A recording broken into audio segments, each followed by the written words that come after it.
Hey there, it's Stef. Welcome to the Stef Fox podcast.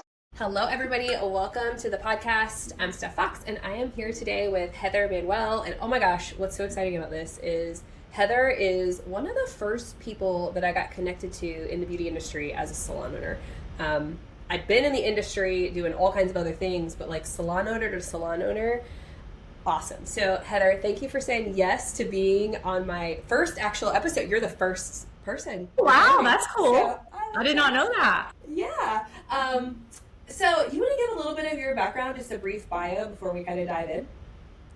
Yeah, absolutely. A brief, I'm like, how far back do I need to go? What do I need to remember?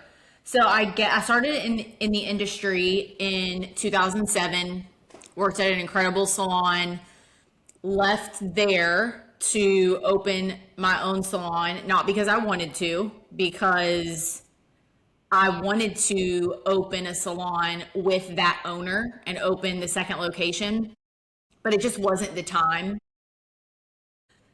I had different things that I wanted to do. And so I was like, okay, then, I'm going to start my own. Started in Asola because I legitimately thought that I could get a loan from a bank, which is just hilarious, to open a salon. So I had to start inside of Asola, and it was very different back then. This was in 2013, and I was mortified that I had to start in Asola. Like, that was not a flex. And people were like, well, I didn't know you were going to be in one of these things. I thought you were going to have, your own location. And I'm like, well, that is the plan. That is the plan. So 7 months later, we moved into a bigger location, a 1,600 square foot. Over the years, I did 2 different build outs, and we were 5,000 square feet. And I owned that salon up until last July, sold it to Danielle, who was the CEO, my best friend, with me since day one. So now she owns the salon, and I am full-time with PIP University, which is a continuing education company for the industry. Yeah. Gosh, and since I've known you, a lot of things have changed in your life, moving from salon owner to coach and consultant. One of the first memories I have of us was, of course, when, like, in Cincinnati, we connected at a forum when we both were Aveda salons. But then when I realized we both took Marie Forleo's B School, which was like one of the first, I think it was like 2012, maybe 2013, 14. It was like in that time frame. And you were the only other person I knew that even knew who Marie Forleo was. So like, crazy. What?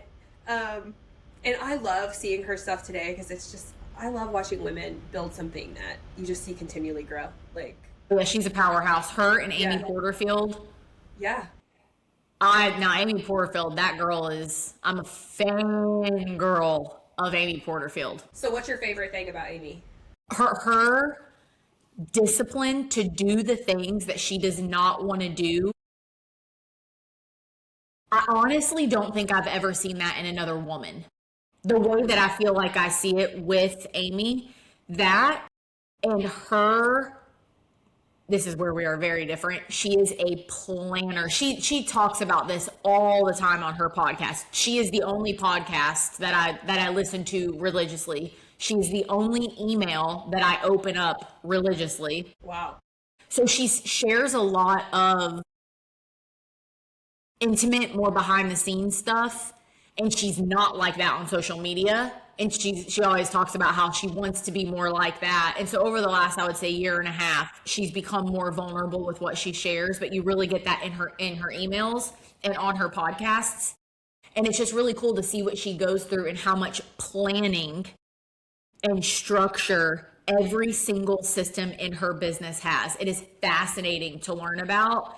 And I just have a lot of respect for that because I am not like that in PIP. Way more so like that with my salon after it was built and it was like a well-oiled machine. But with PIP, it's learning curve after learning curve. And so we're not there yet. And my personality is just a little bit different. So that's why she's got it going on. What you're talking about makes me think about the difference between like scrappy founder mode and like trying to navigate and established business that is like, okay, well, how are we growing and staying consistent? And I listen to 2 podcasts pretty religiously. One is The Game by Alex Hormozy. I don't resonate with everything he says, but I appreciate his like hard hitting. Like I just listened to his recap the other day of like his 2026 insights, and in it he basically is like, look, the only thing keeping you from success is yourself. So you're the problem, and if you can't accept that, then you should just probably quit now. I mean, he's just so direct, and I am like, yeah, that is so true. And then he gets so tactical with like, here's how you start. Like, if you want to save $100,000 because that's the first goal, then stop eating out. Start buying clothes at Goodwill. Sacrifice. Be disciplined. I mean, and that messaging, any major success that you hear, the underpinning of that messaging is in everybody's message. But it's like so hard when you're the founder trying to grow the business to be disciplined, right? It's the hardest thing, and it is really what will distinguish whether we become great or just stay average. Totally. Have you ever listened to Modern Wisdom? That's another one I'm absolutely obsessed with. Oh, I've never even heard of it. Please write it down. He's got the 8th most listened to podcast in the world on Spotify. So the guy, Chris Williamson. Yes. He was just on. Now I will listen to the Diary of a CEO. Yeah, he was just on there. Yes. I listened to that one. Okay, so you're gonna love Chris. Chris brings on really smart people in doing everything. I mean, he's just conversational, and it's fascinating, and I find myself like, wow, I want to be when I grow up, because I just want to talk. It's actually a big inspiration for why this podcast is very conversational with interesting people, because there's enough education out there in the world, and I put education out in all these other formats. And I'm like, I just want to help people hear the real of being a business owner or a leader. Maybe not everyone listening owns a business. You still feel some of the same pains of trying to grow people. So I want to ask you, as your business has grown and you've moved from like one business, sold a business, next business, and your life has evolved, right? Because you're a mom, you have a husband, like what's become non-negotiable for you? Like, and what's shifted? A lot's changed over the last decade. Gosh, that's a good question. There are 2 things that I would say are non-negotiables, and they're the exact opposite from each other. And also, I will add, they are very easy for me to keep my word with. Very easy. I never break them, which is really funny because there's a lot of other things that I say, like to myself or internally, that I'm like, oh, I've got to work on being my word. But these 2, I never have to work on them, and they're not a struggle for me. The first one is, and I see so much stuff about this, so I'm glad that you asked me about this balance between me being a very career-driven person, and the balance between my kids and my husband and my home life. And you see just so many different things in people that have these big opinions on, you're never going to achieve balance, or balance is BS. And I'm like, maybe it's just like maybe it's just they're trying to clickbait you for engagement and just be really strongly opinionated.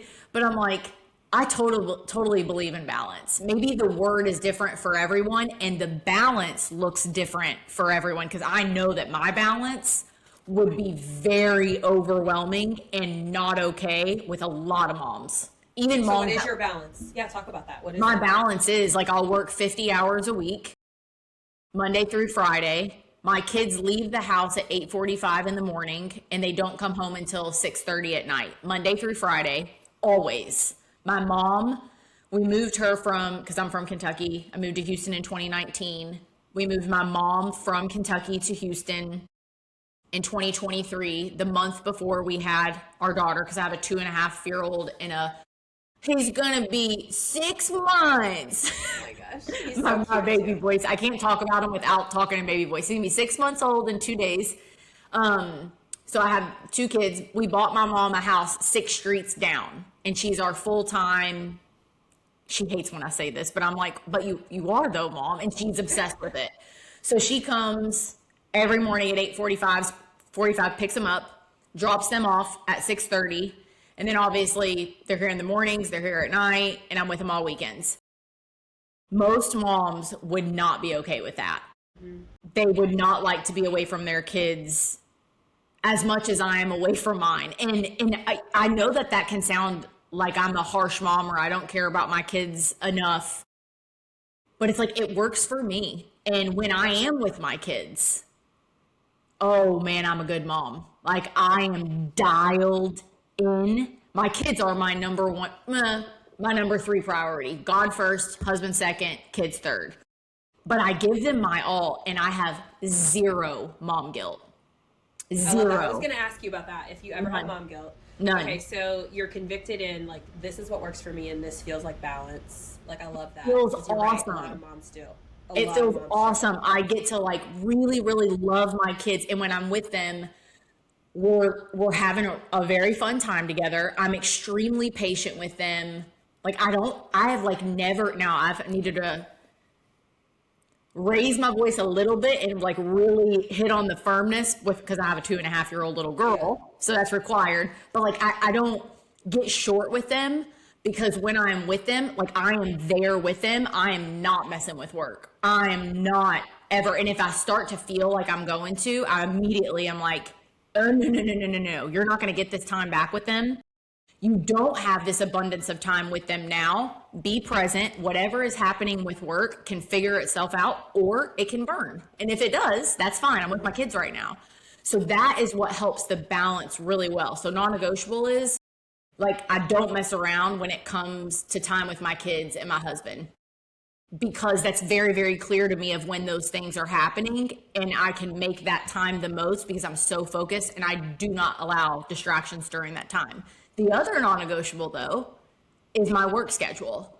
Like, and we are fortunate because we are able to have a lot of support. Like my mom, we're able to, you know, support my mom to where she can support us with watching the kids. Sure.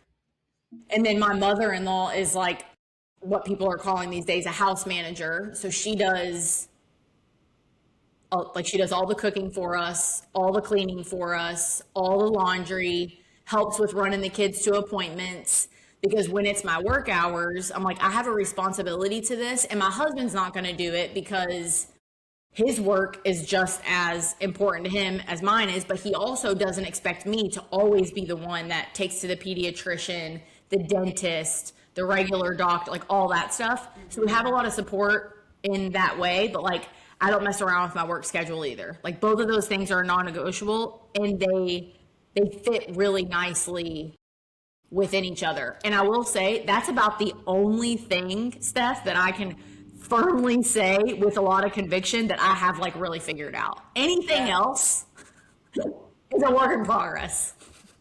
So you have a ton of support, which is awesome, and it gives you that balance. That's what I hear you saying. What advice would you give to somebody who feels out of balance because maybe they don't have support? And they're like trying to do the mom thing, trying to do the business thing, suffering with the mom guilt. Is there anything that you can think of in any of those areas where they should start? Because man, I know from personal experience, if my head goes down into like mom guilt, all things go down. Like I cannot function in my business the way I need to. I do not support my clients. Like nothing goes well. So, and I'm like you, I have a lot of support, but I didn't always, right? This is not just like I had to work my butt off to be where I'm at, to have the level of support I have. So how do you help the people who are still feeling like in it so deep? Ugh. I would say I have so much compassion for this because although my current circumstance may be different from that, I have other current circumstances where I'm in it deep. It just isn't the balance. So I can still really, really relate to that, even though it's just in a different form. And I'm going to be totally candid here because I feel like I want to be authentic. The first thing is I would pray about that. I would fully lay that down at the throne. Like I would fully be like, God, this is really heavy right now. Way too heavy for me to hold, but you can hold everything easily. Take the heaviness from me. Yeah. Make my eyes clear. Like I would first do that. And I totally get that not everyone, thinks that way or they don't believe, but like that would absolutely be my first piece of advice. I don't think that there's any advice that's better than that. That'd be the first thing that I would do. That's one of my favorite prayers. Like when something feels like it is flooding me, I'm literally just like, God, I can't handle this. I need you to. Yeah. Like literally, Stephanie, I pray that prayer every single day. Every single day before I click to put the password in on this iMac, I am like, I need you to take over. I need you to take over. I need you to guide me, limit all distractions. So it's like, that is definitely what I would say first. The second thing is exactly what you said. Because when you were asking the question, I was like, man, they're probably not going to want to hear what I would say because I don't know if this would create more overwhelm. But you were like, that wasn't always my circumstance. I worked my butt off to get here. So did I. I mean, the reason that we have this is because of nothing but God giving us, it's because of God giving us a skill set. And then the second thing is, I worked really hard for this. My husband worked really hard for this. There is no way 7 years ago we could have done this. Like, no way. But like, consistent effort, it compounds. And then eventually you are able to do something like this. So in between, so you got to work your butt off. But here's the biggest thing. Way too many people, not even just salon owners, any industry that you're in, and I have to check myself on this consistently. We feel like we're working really hard, and we are, but we are working really hard on the things that are most comfortable to us and probably stroke our ego a little bit because we're good at them. Those are not the most highest leverage things that are going to allow you to have the income to have a full-time nanny, to be a single mom. If you are a single mom and you do not have support, my first thing, I would be like, what do I need to get to so I can have a full-time nanny? To where when I come home, I'm not cooking dinner, because that's the one thing that I wanted a house manager. I'm not going to be cooking dinner and doing laundry and cleaning the house during my work hours. And I don't want to be doing that when I'm with my kids. I want that stuff to already be done. So what do I have to do in order to do that? And in 2023, I posted about this, about how my goal for 2024 was that we could afford a house manager. It ends up being my mother-in-law, which has worked out wonderfully. But like, we had to get our funds in order to be able to do that. If I was a single mom, I'd be like, or if I didn't have the support, what do I need to do to get to that, whatever that next goal is? And then when you're working, it's going to require sacrifice from you. You've got to do something different to produce more money to get to that goal. It will not come from doing the same things that you're doing now. And that is the hardest part about all of it. It is not that you're not capable. It's not that you can't do those things. It's getting you to actually commit to the thing that you suck at, the thing that destroys your confidence, the thing that you try for 3 months and 6 months, 8 months, and nothing works. Nothing works. You're losing money. All you hear is crickets. And the ones that get past that are the ones that do not give up. So that is really what I would say. And that's hard advice, man. That's a lot easier to say in a 2.5 minute spiel on a podcast than it is to do in real life. And I know that. Yeah, gosh, I know that too. It's like figuring out how to build a runway that allows you the time to learn how to make something go. Because I see, and I talk to so many salon owners who, and all business owners. I mean, I come from a family of entrepreneurs. I have all my friends are entrepreneurs, not just in beauty, but it's like, there are just dry spells. And there are times where what you're doing, you're like, this isn't working. Yes. And like you, I do a lot of praying, because sometimes there is a pivot that needs to happen. Sometimes you just got to hang in and like work harder and get more disciplined, cut out where you're distracted. Kind of like what Alex was saying that I was sharing, like cut out the extra frivolous spend that is taking you farther from where you're trying to get to until you get there. Gosh, I just had a coaching session the other day with a top mentor of mine, and he checked me so hard on something that was like totally out of love and made me go, oh yeah, like I have been missing this.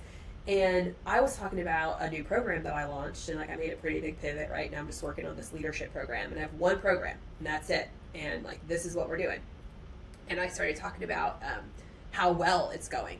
And I'm like, I want to bring some coaches on. And he goes, how far out are you in your sales? And I was like, well, like the next 2 months worth of programs are sold. And he goes, until you have absolutely nailed what it takes to fill those programs and you are fully confident in it, you do not need to bring on a single coach. And he was like, because you are going to split your attention and you're not going to nail how you fill the class. And I was like, it's so true. Yes. And honestly, what it did, I felt myself take this big, deep breath. And I was like, wow, like just somebody like giving you permission to focus, like that creates balance, right? Because now I'm not distracted by too many things, which means we're never going to get the discipline Yes. in one, and then no output that we're looking for. So, gosh, I was like, oh, so man, part of my life has always just been leaning into people who are further along than me, way smarter than me. Like this dude blows my mind. Like every time I talk to him, I'm like, oh gosh, like can I just sit with you for hours and listen to you? Like you could check me all day long, like on anything, you know? There's so many people out there that if they've never worked with like a high level mentor or a high level coaching that can be really honest with you and like brutally honest with you, I'm like, you're cutting your growth by at least 30%. At least. And it's like, I don't think you'll ever get there because you'll run out of time. You'll die and leave the earth and run out of time before you could really get there. And how much faster you can get there with paying a lot of money for someone that is way smarter than you to learn from them.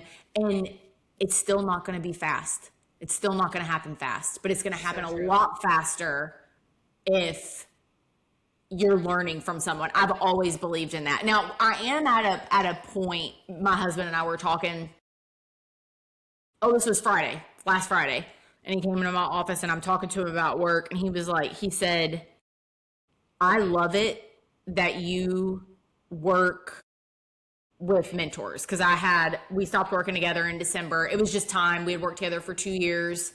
A mentor that I hired in February of 2024. And man, he is like a big brother to me. We are extremely close.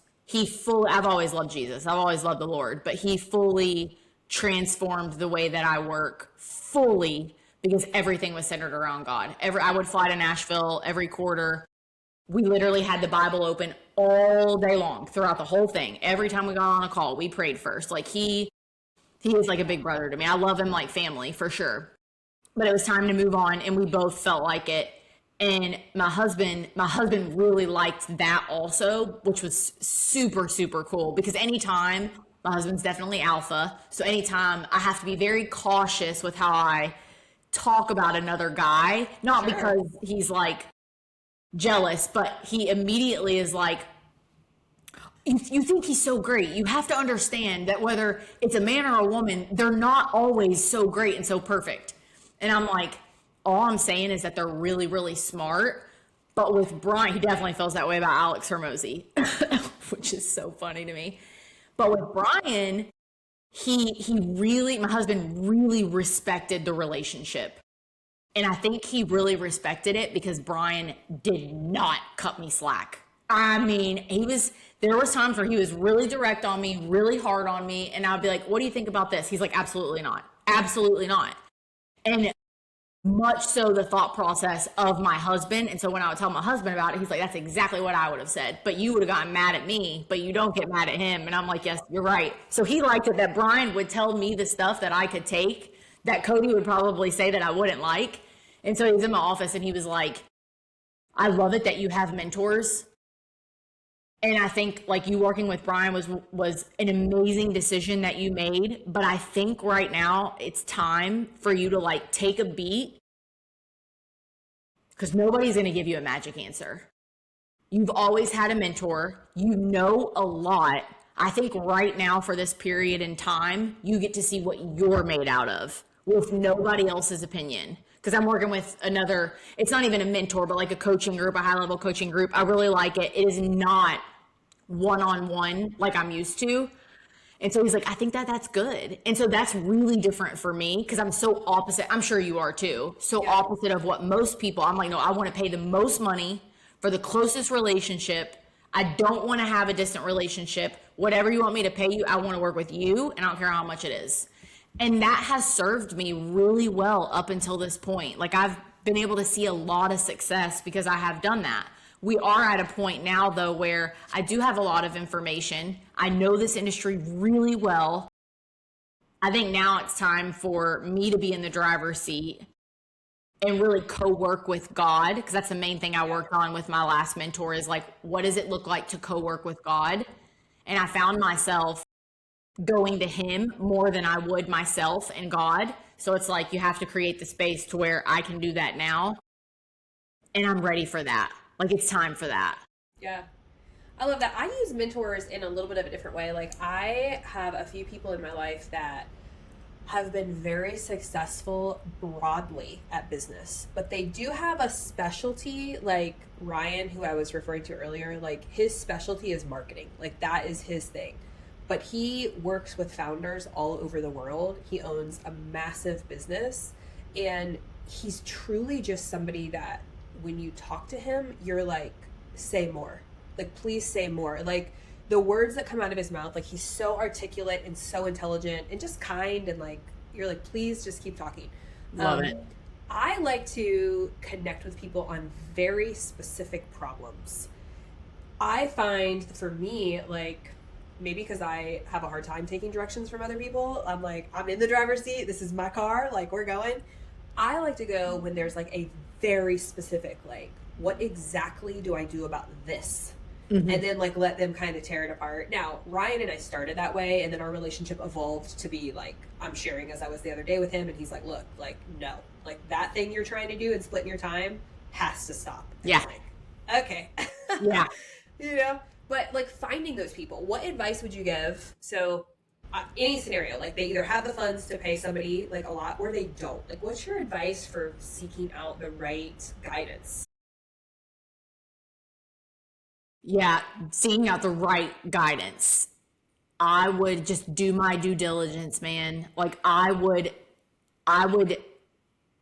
binge every single thing that you can. Like if you've got a few people, because usually you find these people on social media or online in some sort.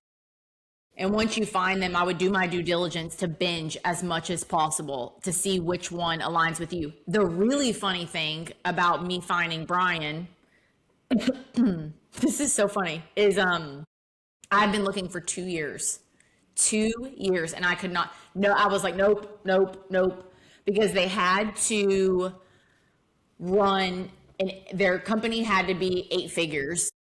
That was like one of the things for me. And they had to be willing to work one-on-one. I did not want to do a coaching program. I don't want to do like what I run in Rich Life CEO. And I didn't want something that was $2,000 a month. I wanted to pay a lot of money, because when you pay a lot of money, you're going to get a different experience. It's just, I've spent way too much money to know that that's the case now.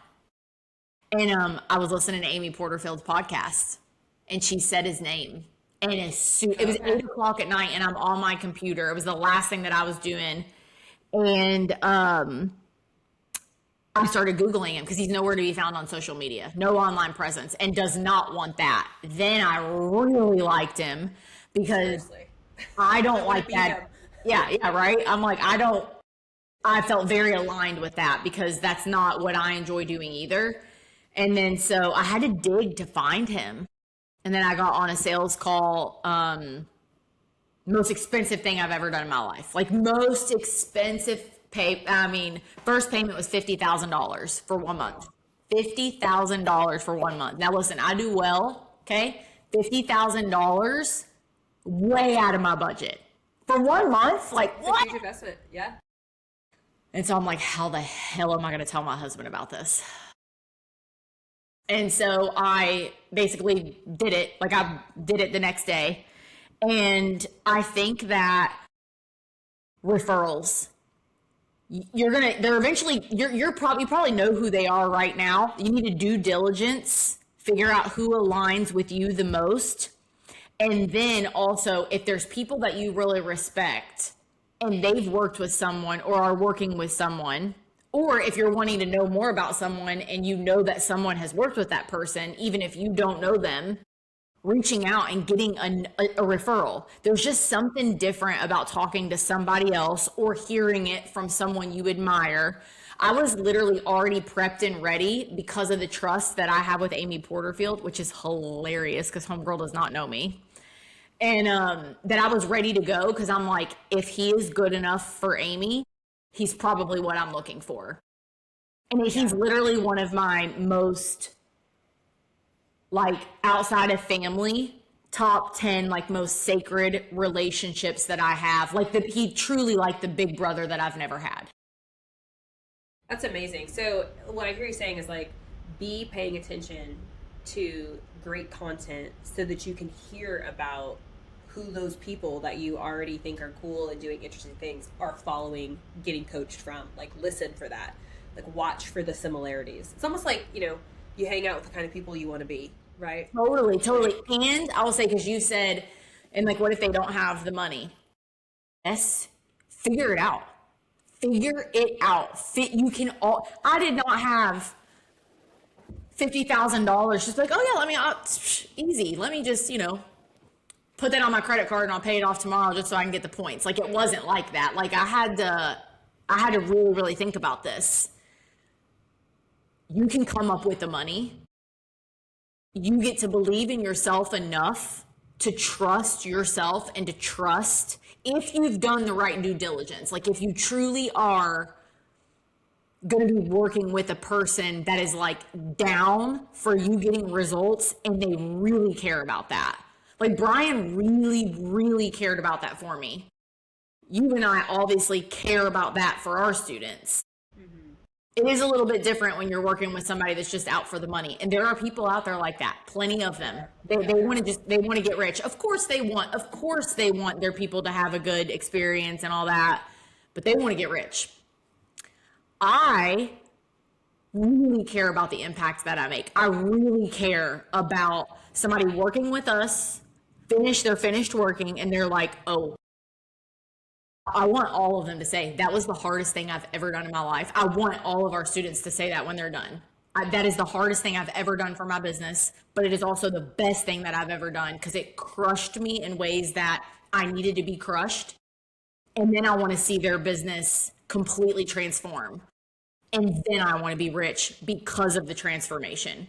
But if it doesn't come with the transformation, I honestly just don't want the money. You need to look for people like that, because if you combine that with you being your word and committing to something, because if you can throw all the chips in on yourself and it's with a person that thinks like that, you're just not going to fail. But the first step is coming up with the money. And if you're like, well, I don't have the money or I need to wait, it's like, how bad do you really want this? And how bad do you want to be successful without making excuses? You can afford it. You're just making your objections bigger than your vision. And for myself, I'm not talking about in regard to students, for myself, I don't have time for that. I care way too much about the impact that I made, the assignment that I feel like God called me to do. I am not going to let something as small as money get in the way of that. If I feel like, I don't want to do this recklessly, if I feel like there is strong alignment there is not a chance that I would let money get in the way of that. I love that mindset, and it's such a good reminder for people. Like, you have to decide, right? Like, you have to decide that what you want, you're capable of, and that you're going to find whatever resources, knowledge, support that you need, that God, like for you and I both, right, being Christians, like God is going to bring that right into our lives if we're walking out the journey that he's put in front of us. Like, it's going to show up. Two things though that I heard you say that I think are really important for people to think about, to make sure they recognize these don't mean failure. One is, it takes time.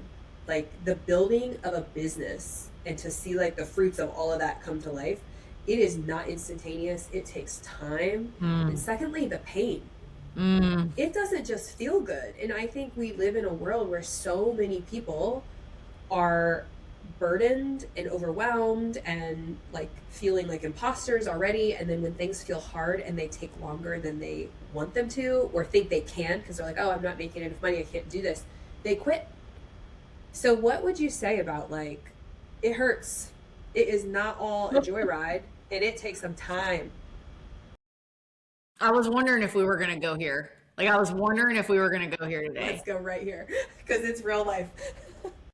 because I'm going to be so candid in a way that I haven't, like, it just hasn't been required or relevant because I haven't gone through it at this level.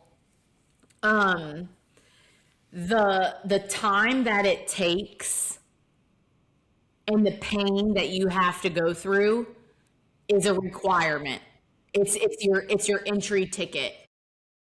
And it doesn't matter how long you've been doing it. Like, I have been doing this with PIP University, not this exactly. I've been doing this exactly with our core program, Rich Life CEO, for 7 years. But I've been doing PIP University for 10 years, and I still feel like we're in startup mode. It is so hard right now, more than it has ever been hard. I don't feel like the business has ever been this hard. I sold my salon because I pushed a baby out like 27 days after. And I knew that when I came back from maternity leave, I could not have my focus and attention split anymore. Exactly what your mentor was telling you. I was like, I need to go all in. And I want to go all in on PIP. And I couldn't with the salon anymore because, it's in a different state. So I did that. And then at the beginning of last year, so 1 year into working with that coach, Brian, I was like, okay, we need to fully give God the business. Fully. We had a team meeting. I had one-on-one calls with every single person on the team to let them know in 2025, we are going to move forward and we are going to be co-working with God for the year. So when we're doing things, we're going to pray about things first. We're going to bring stuff to him. We're going to pray over our students. God is going to be the captain of the ship. One-on-one calls with everybody. I had no clue how those were going to go because not everybody believes the same thing that I believe. Yeah. And I was totally cool with that. But this is what we're doing. And I would love it if you were involved. You don't have to participate, but when we're on calls, this is the way that it's going to go. So that ended up being great. Then we did 3 group calls, coaching calls with my coach, Brian, and he led the team in how to work with God. And we went over different parts of the Bible, all that stuff. So those calls were in January and February of last year. This is just what's so, you're building your testimony when you go through those stuff. Last year then proceeded to be the worst year in business that we have ever had by far. Not in top line revenue. Top line revenue was great. We hit over $1 million. Bottom line revenue, our profit was cut by 5x. Wow. And that's mama's money. That's that's my money, okay? Mm-hmm. And so I'm going through this. I had a baby. I'm on maternity leave. I'm noticing this. I come back the end of October. November and December, we made a run for it, and we're able to make up a good portion of profit. I was like, it's so interesting that we give God the business, we co-work with him, and then we have the worst year in business that we have ever had. And for me, that was just a big gosh, giving things to God and walking with God does not mean that any of this is going to be any easier. In fact, it usually means there's going to be more pain. And even if I have to bring God up in this because that is my story and I just stand on that. And there'd be no way that I could keep going if I didn't have that. There wouldn't be because, and especially right now, so many things, it's every time I turn around, something is broken. And I don't want to blase over that. I want people to really know our email list right now. We have 14,000 people on our email list. We switched service providers and over the last summer. So now we have to build brand new trust with Google. We've always had around a 25% email open rate to 14,000 people. That's pretty phenomenal. Mm-hmm. We started this new email series this year. The emails are phenomenal. I'm writing in a way that I've never written before. They're very, very personal. And our email rate is 6% out of 14,000. Everything is going to spam because we switch these providers. So it's there's no trust building where I can nurture an audience, show them that I'm real, show them that that they can trust me. That's not happening right now. So we're working on getting our trust built up with Google so those emails won't land in spam and they'll go to the inbox. Then you look at our ads. We spent about $400,000 in ads last year. lost our butt on them. Spent 400,000, basically made 400,000. So one extra turn. That's like terrible. You're at least going for 2x. So we shut off ads in December, started them up again this year, started off very, very slow. So right now there's no cold traffic coming in. And that's what we have primarily relied on for the last 3 years, because I don't really want to be the face of the company. Now, this is something you just have to get over. It's what's required. And I'm going to do what is required for us to grow and be successful. And that's a constant mindset that I'm working on when it comes to social media marketing, because I don't particularly enjoy that. So then you go over to Instagram and the account is just trashed. It's just trashed. We don't have a reach. We have 50,000 followers. It's been horrible with 50,000 followers because there's no engagement, because I'm not getting any views or reach. So you look at all 3 buckets that create lead flow and client acquisition, and they are burning in the pits of hell right now. Okay. There's everything around me. And it can really, really get in your head. So I'm saying all this because if you're listening, I want you to know that even people that have like historically very successful businesses, this stuff happens, and it can definitely mess with your confidence. Absolutely. There's been times where I've been like, am I smart? Why is this happening? Am I smart at all? Am I built for this? And the biggest thing, like how fear shows up, because I think that was one of your questions. Yeah. And I'm like, how fear shows up in like multiple ways, but one way, an underlying thing that like creates the most fear for me is not whether like God can pull me out of this, or with the snap of a finger or the mustard seed of faith. Like, I know he can do that. I don't question that. And there's no fear around that. The fear is around, what if my calling and my assignment isn't what I always thought that it was? And that scares the hell out of me. Not can he do it? Of course he parted the Red Sea. Like, for real, he parted the Red Sea. Of course he can help me in my business. But what scares me the most is, what if his calling for me isn't what I've always thought it was? And so this has been in my mind a lot. And immediately I'm like calming myself, and I'm like, is it God? Like, is it? There's just too much evidence and too much passion and enjoyment that I get from this, that I know that is not true. Intellectually, I know that is not true.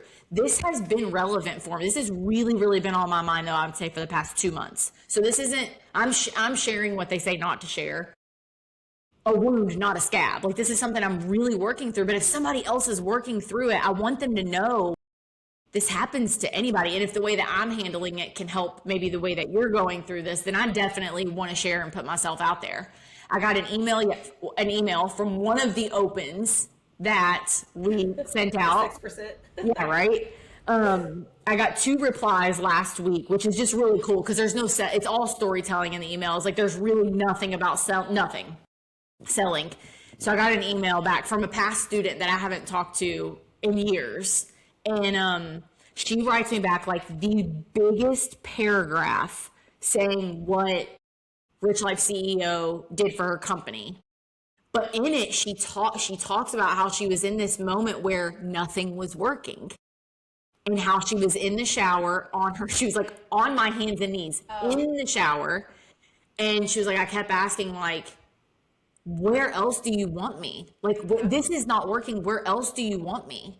Yeah. And she's like, and I heard him say so crystal clear. And then I'm not going to say her name, but he said my name. And then, if I haven't shown you where else I would want you, then I want you right where you are. And I read that and literally chills on my cheeks. I mean, chills, like I felt like I had electricity running through my body. Then she talked about a few other things. One of them, I was like, maybe I shouldn't say that, but no, like how Satan will try to steal that from you. Satan will try to get in your head and make you think you are not smart. You are not cut out for this. You are not capable for this. You don't have the money. You're not a good mom. You can't do both. He'll try, and so will your flesh. Your brain will just do that because it's trying to keep you safe. And so I read that, and I wrote her back like another long paragraph, and I was like, this was so divine. Like I really, really, really needed this. So if we're talking about like what's hard and what's painful and what takes forever, like I'm going through that right now. And it's like, there's no way that I'm going to give up because I have too much foundational confidence, like a deep, deep foundational confidence. I have seen this stuff work in the past where I have come out of the pits of hell plenty of times before. I do have that for my brain to rely on. I don't think it makes it any easier to keep going, but I do know I will win as long as I don't give up. But when you quit, you for sure will lose. Yeah. And that makes it a lot easier. I have to keep going throughout all the pain, throughout all the crickets, throughout me doing everything right, meaning what our company is after, the things that we're doing. I have to keep doing that stuff for long enough because eventually it will turn around. It never has not. It always has. But the weird thing is as you become a little bit more successful, let's say salon owners on here that are struggling with their salon, you've seen success behind the chair. You know how to make money. You know how to be successful. When you try something different and you're not doing too well out of it, your ego takes a huge hit. Am I willing to sit in the discomfort of looking so brand new, of looking like a failure? We post stuff on Instagram. Nobody likes it. Nobody shares it. We send out an email. Nobody opens it. We spend $400,000 a year in Facebook ads. Barely getting any clicks. I mean, enough to cover the cost. How long am I willing to sit in that? That just tears me up. And what I really want is a nice ego flex to make myself feel smart. Mm-hmm. And I'm just willing to sit in looking stupid and looking like I'm not qualified. And people do not talk about it to this level because it's uncomfortable. It's very uncomfortable. And something I have to do for myself when I'm in those spaces is I literally have to go so deep in gratitude. And you hear people talk about like gratitude practices and it feels like fluffy and cheesy and all that. But like, no, I will like sit in I sit on my couch every morning and like do my Bible study and my journaling and like have my coffee. And like, if I feel any kind of funky, and also when I feel really good, I'm like, I am so grateful for, and I say it out loud. I have learned a big lesson for me in this last year was like proclaiming things over yourself, right? Not just, I'm a big writer, but I say them out loud. I walk around my house and I read scripture, I use a mantra, like I speak out loud over myself. Like, I am so grateful for this. Like, yeah. It moves energy in a way that then it's like, okay, yes, like I can and I will and I've got this because God has me. Like, and good. You know what else that reminds me of, Steph? Like, I just had this experience the other night. This is where balance is important. When stuff is going not good at home or at work, but in this point, I'm talking about work. What I'm so grateful for is my identity is not in my career. My identity is not in how many people we have on our email list or how many open rates we have or what our open rate is. It is not in how many followers we have or what the engagement is, because I honestly could care less about that stuff. I just need it if I want to make the impact and build the relationships that I want to build. My identity is not in that stuff, and I make sure I check myself, because it can be, if I'm focused on social media, well, of course I'm going to track the metrics and measure everything to see, but it is a constant thing. God, do not let me idolize this. Do not let me make an idol out of this. If you need to take this from me for a while so I don't want it as bad, then take it from me. And I will sit and be refined until I'm ready to be responsible with this. And I truly mean that. And clearly that's what's happening, because it's been really hard lately. Careful what you pray for, right? Right? Exactly. And so I'm like, I was sitting the other night, and it was at night and my kids were there, and I'm thinking about social media. I do a post, it gets nothing. It ticks me off. And I sat there and I thought, who cares? You have 2 healthy babies that you waited your whole life for. You're in the bed right now. You're getting ready to watch Bluey. Both of them are full with food. We're in a warm house because it was freezing outside. And immediately, Steph, all of that melted away. Because outside of work, I know who I am as a woman. I know who made me, who I get to come home to. Like, and that stuff matters. If my identity was all into my career, the season that I'm in right now would come close to destroying me. But because it's not, and I have such a strong identity on the outside, because I'm able to be fully present there, it's helping this season of hard. It's helping me get through it and do it in a healthy way in my mind. Yeah. That's a big part. Yeah, I suspect I know your answer to this, but kind of to wrap up our time, what would you do, or say rather, to give advice to somebody who struggles to separate their professional identity from their like identity? Because a lot of people listening are business owners. We put a ton of time into our work. We feel very passionate about it. It's a dopamine hit, or a crash, right? It's like one way or another. So what's your tip for that? Like, how do you not become your work?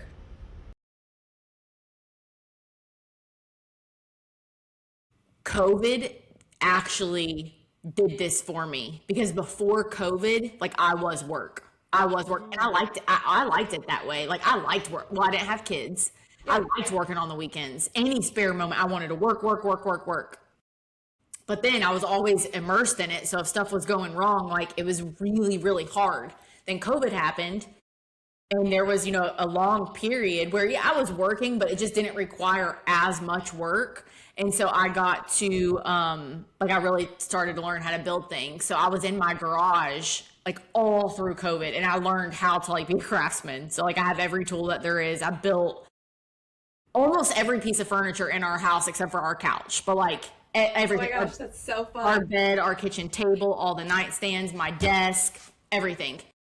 My advice is to find something that you really, really like doing. It cannot feel like an obligation.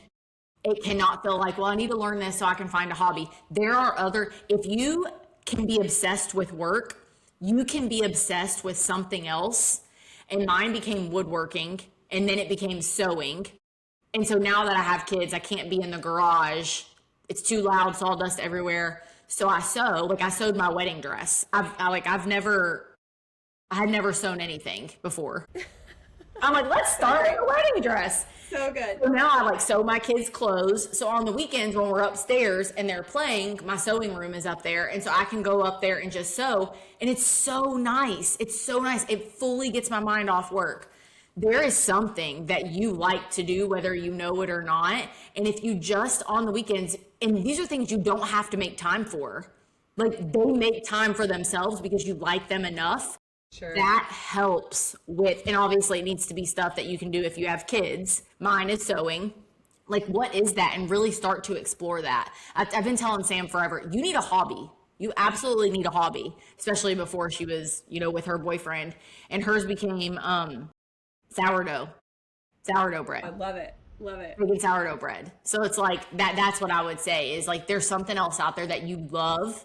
Just start watching YouTube videos to learn it, and then order. It's like balance yourself out, right? It kind of takes us back to the beginning of our conversation. Like, find something besides just this one energy element. What's yours? What's your hobby? I think I have a few, actually. I love to write. That is a definite hobby of mine, separate from work. Like, I love writing. I love puzzles, like old granny style. So the same. That's funny. Piece puzzle, and I will just go to town. I love all things like health and fitness too. Like, I really enjoy the gym. I really enjoy cooking really good food. And I like hosting dinner parties. Like, I like great conversations. So I'm like, let me make an awesome meal and then have some people over that I want to talk to that I think are really interesting. Like, that's so fun. Mm-hmm. And I try to switch up who. Like, I try to make it different people. Like, it's just so fun. And honestly, what I do is I go to a grocery store. So I have all the conveniences that everybody else has access to, right? But I'm Instacart as an example.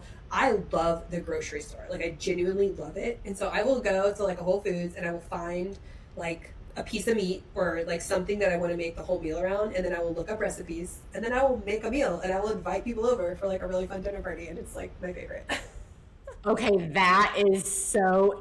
You and Sam are, because I'm nothing like that. I'm like, no, I'm not cooking anything. First, y'all don't want me cooking. You do not want me cooking. But I love people that are like that, and I can go to their house, and Sam is just like that. So fun. Oh my gosh, I'm gonna have to come visit you guys in Houston, and we can Yes. Sam and I can co-host a dinner party. And I'll show up. I love it. Heather, thank you so much. This was amazing. It is an honor to know you and to call you a friend and to just watch your journey. So thanks for being part of it. Thank you so much. This was so fun. Awesome. Have a great rest of your day. Thanks everyone for listening.